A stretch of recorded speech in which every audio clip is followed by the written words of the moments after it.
Hi guys, so kung plano nyo mag-Boracay, soon itry nyo tong hotel na napuntahan namin. Pagdating pa lang may pa-welcome drinks na sila. And nagulat kami pagpasok namin dun sa room kasi ang laki niya pala. So we booked this via Agoda and we paid 3,415 per day. So for 2 packs na po ito kasi sa Erin, free pa naman siya. And yes, meron din po itong bathtub and kasama na din dun sa binayaran namin yung breakfast buffet. At ang pinaka-highlight ng stay namin ay yung swimming pool kasi hindi lang isa, hindi lang dalawa, kundi tatlo yung swimming pool nila. At heated pa, kaya nag-enjoy talaga si Erin. So kung meron kayong mga kasama na bata and family kayo, perfect talaga tong hotel na to para sa inyo. By the way, meron din pala silang jacuzzi.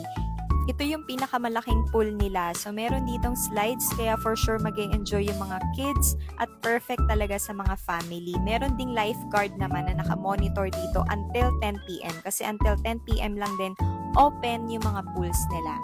Napansin din namin na tuwing gabi nandito talaga yung mga tao kasi may bar area yung swimming pool na to. So, pwede kang mag-order ng food and drinks mo while swimming. Pagdating naman sa breakfast buffet, so malinis at organized din naman yung area and ang dami nilang choices. So meron silang bread, pancake, may soup, meron din silang iba't ibang ulam. So may pork, may beef, may chicken, may fish, may gulay. Meron din silang Indian and Korean food dito. May salad at fruits din at ang pinakamasarap kainin sa umaga, meron din po silang taho dito. Isa pa pala sa nagustuhan namin ay beachfront yung hotel. So, nasa Station 3 siya.